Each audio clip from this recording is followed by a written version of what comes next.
Hi, welcome to KubeCon. Today we're going to talk about Database DevOps with containers. I'm Rob Richardson. Let's dive in.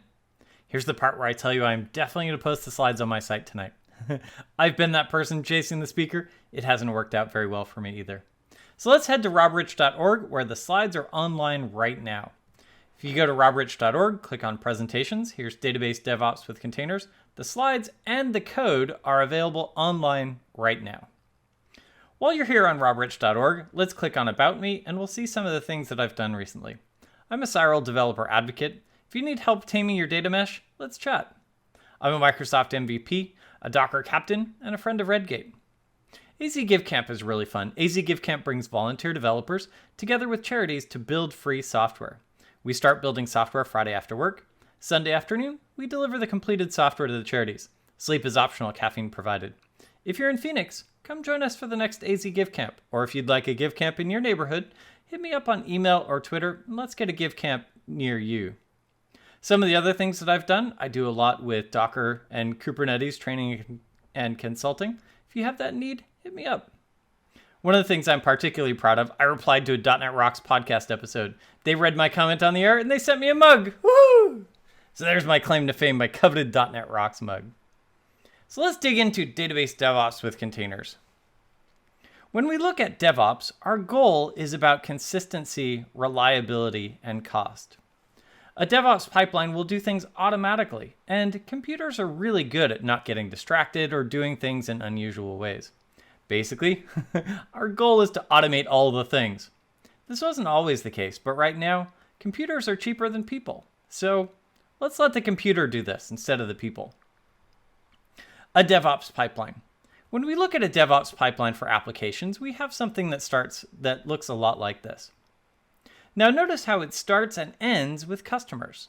If your DevOps pipeline doesn't start and end with customers, I would invite you to add these to your DevOps pipeline. Our goal as developers is to build a DevOps pipeline to deliver value to customers. So we'll start with customers. They'll suggest a feature. Maybe we'll put that on a task tracking system such as Trello or Jira.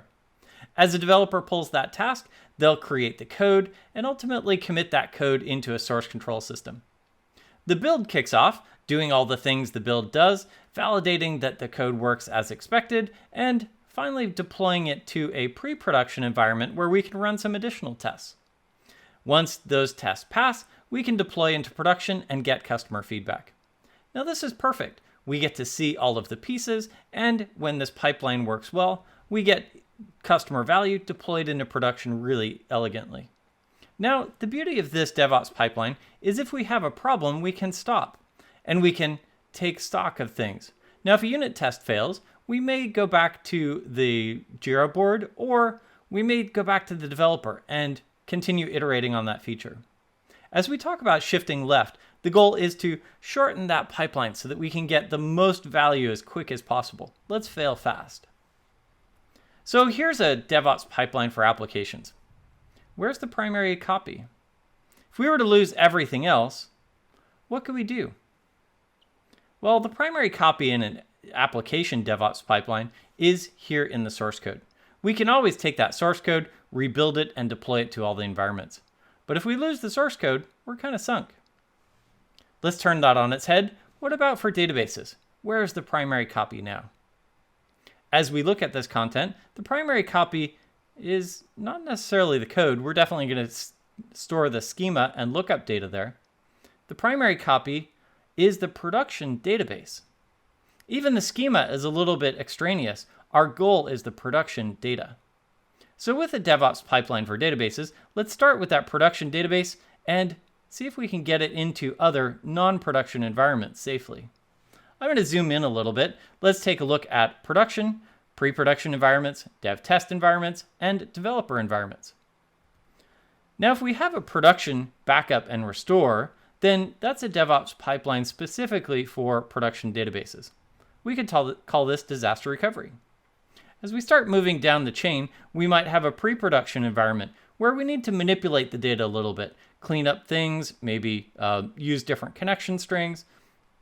As we go into a dev test environment, we might need to protect sensitive customer data. Let's, for example, mangle names or email addresses. And as we get into the developers' local workstations, we definitely want to anonymize, sanitize, and shrink the data a lot more. Let's get the database to fit inside of a developer's machine. Let's manipulate all of the data so that we're not exposing secrets or customer information. And let's change the size of the database by deleting extraneous data. Now, we definitely don't want to change the shape of the database. We're not going to, for example, delete the biggest customers or every order's older than a few months or years. Instead, let's delete customers 6 through 10. Let's delete the log files. Let's delete some redundant orders, but keep the major shape of the data. We want developers to be able to experience all of the weirdness that is our production database. If the query fails in development, they'll optimize it and build a better query. Perfect. Our DevOps pipeline for databases then consists of these steps: anonymize, sanitize, and shrink the data appropriate for each environment. So anonymize, let's change the email addresses. Maybe customer names, PII data. Sanitize, let's clean up any tokens or API keys that we have in our environment and switch those out for dev-safe versions. And then shrink, let's delete some data. Now we're not going to change the shape of the data, but we do want it to fit on constrained hardware. Then once we've got this anonymized, sanitized, and shrunk, let's migrate it to the latest database version and validate that it works as expected. We're going to automate all the things. With this DevOps pipeline, we can get to a place where if a developer needs a new version, they can get it automatically, and we can stay asleep. So how can we automate this? Let's build this with Docker containers. Now, Docker containers is an elegant mechanism for being able to virtualize not the hardware, but the operating system. Let's take a look at Docker. This is definitely not a Docker 101 talk, but a lot of Docker 101 talks don't really take into account these stateful scenarios. Docker containers are different than VMs or Puppet or Chef. We do still have that configuration as code mechanism. We are still building virtualized hardware, but we're building ephemeral, isomorphic, and deterministic hardware that will only live for a short amount of time. Isn't that just VM++? Well, not really. Docker creates really elegant mechanisms around container virtualization, but Docker did not create container virtualization. Container virtualization, we're doing lightweight kernel virtualization. We're virtualizing the operating system instead of the hardware. So Docker creates this really elegant suite of command line tools for building up containers. The analogy I like here, what's the difference between XML HTTP request and AJAX?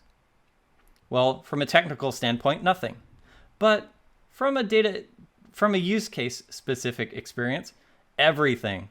XML HTTP request powered the right-click menu in Outlook Web Access in the 90s. AJAX powers Google Maps and Facebook and that site that you'll write tomorrow. Docker didn't invent containers. Namespaces and jails and cgroups existed before, but Docker made it easy for us mortals to build it. And now we have great tool chains for being able to run these virtualized hardware. I think as an industry, we're almost past this. On the left, we have traditional virtual machines. On the right, we have Docker containers. Docker's hypervisor provides us that same sandbox. Each container will get a separate host name and IP address.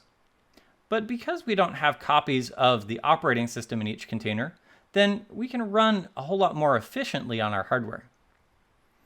So containers, they virtualize and share the host kernel, which means that the container operating system needs to be the same kind as the host operating system. If it's a Linux container, it needs to run on a Linux host. And if it's a Windows Server container, it needs to run on a Windows Server host. Well, that's interesting. How would we do this then on a Mac? Well, let's look at it like this. If I have a Mac or a Windows laptop, I'll have my machine here. I'll install my host OS. On Mac, I'll install HyperKit. On Windows, I'll install Hyper-V. And then I'll install a Linux machine, a Linux virtual machine, and install the Docker hypervisor there. If we've got Docker Desktop, it does this automatically and it plugs into WSL2 in a really elegant way. Then we can run our Linux containers there on a Linux Docker hypervisor. Now, if we're going to do this in production, we definitely want to run as efficiently as possible, so we would have a Linux host OS to run our Linux containers. But in development, we can put our Linux Docker host onto a Linux virtual machine running on our regular hypervisor. And we might be able to run other guest operating systems too. So the Docker ecosystem, we start with a Docker file, configuration as code. We build up an image, and then we run that image as a container. We can share images with Docker Hub or another container registry. We can pull down images from Docker Hub. And the beauty here, unlike sharing source code with GitHub, is we don't need to recompile it once we get it. Now we've got that mechanism for building these containers with configuration as code. Here's a Docker file that gets us an ASP.NET website. We can see the steps involved in getting from a base image to the image that exactly hosts our website. We can take a look at these details, and for the sake of time, I'll skip this demo in Docker Hub, but we can see that each of these commands inside of our Docker file is a separate layer in our container. And we'll start with a base container and grab all of those layers as well. Turtles all the way down. Well, as we start up a new container, we'll get a new read-write layer that will be specific to that instance of the running container. But the image doesn't change at all. So if a hacker pops our system and is able to change all the content, they're not changing these files. Rather, they're leaving a really elegant trace of what they did here in the read-write layer. So Docker is magic. We spin up hardware fast, we get a specific host name and IP address, and we can NAT traffic from outside our cluster environment into our containers. What's wonderful here from a DevOps perspective, inside the container, we can think of this as a machine. I can arrange all of the content inside of my container, put all the papers just so on the desk, put my files here, hang the curtains there, and get my configuration file in exactly the folder that I need to. Once I close the container, it becomes a standard shipping experience that I'll pass off to operations, and operations can then hook into the hooks here in the corner and stack them just like they would any other container. We'll plug in Ethernet, we'll plug in power, and we can manage this as a process, constrain its memory and resources, and restart it really quickly if it has problems. What I love about this container mechanism is that Dev and Ops are using the same tool chain. That is amazing. Now from Docker Hub, we can pull lots of different types of containers. .NET Core, Node, PHP, Go, Rust, Ruby. We can also pull other containers, Redis, PHPMyAdmin, WordPress, Postgres, and SQL Server. And so let's take a look at how we might use a base image based on a database, in this case we'll use SQL Server, to be able to create our elegant DevOps pipeline for databases. Now the SQL Server container is really great. It's based on Linux, and it has all of the details inside of SQL Server. In production, we'll want to use a database as a service with our cloud of choice. If we're on-prem, we'll probably use, well, virtual machines. Remember the day when we weren't allowed to run SQL Server inside of virtual machines? I suspect in time, that same rule about don't run databases in containers will be gone, and we'll run our databases in containers too. In development, we want a DevOps pipeline that'll do exactly this. Dev-friendly, let's go grab last night's production database backup, anonymize, sanitize, and shrink it, and get it in an automated way so us DBAs can stay asleep, and if a developer forgets a where clause, well, they'll just grab the next copy of the database, Docker pull the latest, and they're ready to go. So let's take a look at that DevOps pipeline. Here in the code, I'm going to dig into the database folder. Let's pop that open in VS Code and take a look at that SQL script that will anonymize, sanitize, and shrink our data appropriate for each environment. We'll start by restoring our database into place. Let's take a look at that database. I'm going to start looking at the customer. Thank you to randomuser.me. This is all fictitious data, but we have an email address. Now, we probably don't want to expose this email address to developers because if they're testing the email functionality, they might send emails to real people. So let's anonymize this email address. Next, we have an invoice log. Now, in this case, our invoice log only has an invoice ID and a create date, but we might want to trim this to exclude maybe customers 6 through 10, and maybe orders that are older than, 2 or 3 years out. we don't want to change the shape of the data, but we do want to reduce the quantity of data so that our database size will be smaller. And now let's take a look at settings. We have some API keys in here. We have some production secrets. We want to sanitize this data so that as we hand it to developers, we're not exposing production secrets. I also put a build date in here so that we could see what date we're making this demo. Now that's great. Let's go into the SQL script where we'll anonymize, sanitize, and shrink it. Once we've got our database restored into place, then we'll kick off the process of anonymizing, sanitizing, and shrinking it. Let's start by sanitizing this data. We will change our email addresses to a random GUID@contoso.com so that we're not actually exposing customer email addresses to our developers.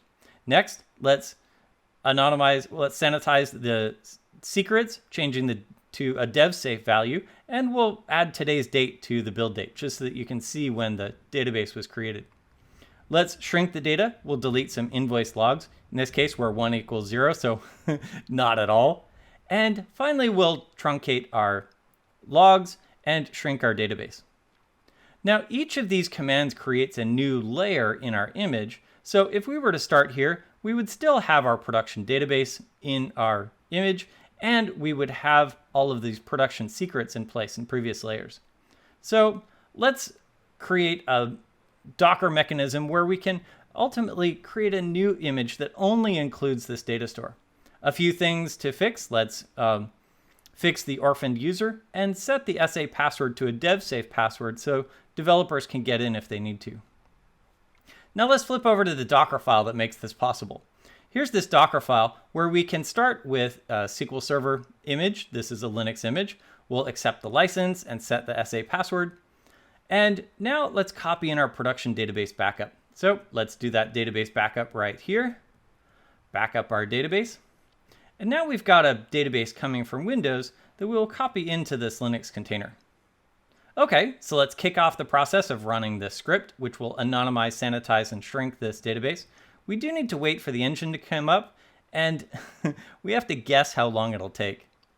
Okay, once we finish running this transaction, and that command line finishes, the transaction is committed, then we'll kill SQL Server, and now we have our anonymized, sanitized, and shrunk copy of our database. Now, each of these commands creates a new layer, so at this point, we would still have the production data in our image. Let's create a new multi-stage build that will copy that content from the previous image into this new image and only that anonymized, sanitized, and shrunk version of the database. So let's do it. Let's go build our database. Docker build, we'll give it a tag of dev database, and we'll build right here. Now this is perfect. We're running this process to anonymize, sanitize, and shrink our database to get it appropriate to each environment. In this case, this one is specific for developers. We might have a similar script specific for dev environments where we anonymize and sanitize the data in a similar way, but maybe we don't need to shrink it as much because we have more powerful hardware. And we may have a similar script for production where we don't anonymize and sanitize at all, but we do validate that the database backup worked. Now remember, a database backup is only as good as the last time you restore it, so with this process, we will restore it every day. Now, here we're waiting for that 80 seconds for our database to start up. We can see that it also upgraded it to the latest version. We had version 899, and we needed to get to 904 running in our container. That's perfect. We automatically upgraded the version. We can do a similar thing once we Docker pull this into a developer environment to be able to run the latest migration scripts. Now the beauty there is one of the tasks that we'll need to do as we deploy to production is run those migration scripts. We've practiced that with each developer build and hopefully with each DevOps build as we build our application. Let's restore last night's production backup. Let's run those migration scripts and let's validate that our production deployment will work okay. When we get ready to deploy to production, we've got it. It's already done. We just did that process. We updated some rows. We validated that our system worked correctly. And now we're copying it into that new image. Great. We've got that new image ready to go. So let's say Docker run, and I will forward port 1433 to port 1433 inside my container, dev database. And we've got this running. Now locally, if I had something else running on port 1433, we could definitely change that. So maybe 1533 or 1434 could forward to port 1433 across the Docker switch. So now that we've got our database fired up, it's fun to watch it start. We'll see not only does it have the database baked into the image, but it will also do that process of spinning up the database and ensuring that it works as expected. So now let's come back to our SQL management tool, and we will connect here to our database engine. So I'll connect, in this case, I'm using Minikube. Let's connect to that database engine, and let's do a new query. Now I'm going to do a similar query to the queries that we did before. Let's take a look at our customers, invoice log, and settings. So with our customers, we wanted to anonymize our data. Let's use our correct database. With our customers, we wanted to anonymize the data, so we can see that our email addresses are now randomized. We might do similar things with first and last name, addresses, whatever information we consider sensitive. Next, let's take a look at the invoice logs, and we can see all the data that we needed to has been deleted, so that we'll keep the database shape, but now we have less data to make sure our database is smaller. Let's take a look at the settings, and we can see that we've got our dev safe password, and the build date of this database is today. So if a developer accidentally forgets a where clause, they can do a Docker compose down, Docker compose up, and they've got their database ready to go. What was really cool here was we got to see how SQL Server running inside of a container was great to be able to create a developer-centric database. We need to anonymize, sanitize, and shrink our data appropriate for each environment, and in this case, we got to do that appropriate for a developer's workstation. SQL Server on Linux includes all of the features of SQL Server that make sense to run cross-platform. So the SQL CLR, the agent, machine learning, agent-based replication, all of these are available now on SQL Server for Linux. Now, SQL Server for Linux doesn't include reporting services and analysis services. These things tightly integrate with IIS, and IIS is not available on Linux. But we get all of the normal features, including SQL CLR. That's pretty intense to be able to run .NET Framework code cross-platform within a database. Database DevOps. Our developers are already using containers for their applications, and adding a database DevOps pipeline to that just makes that process so much easier. We don't need to work with them to install the database engine anymore. They have their database ready to go. They just Docker pull whenever they need to update, and they get last night's production database backup. This has been a lot of fun sharing with you database DevOps with containers. Thanks for joining us at KubeCon. I'll be at that spot where the conference is designated for live Q&A. If you're watching this video later, hit me up on Twitter at rob_rich, and you can grab the slides and code right now on robrich.org. Thanks for joining us.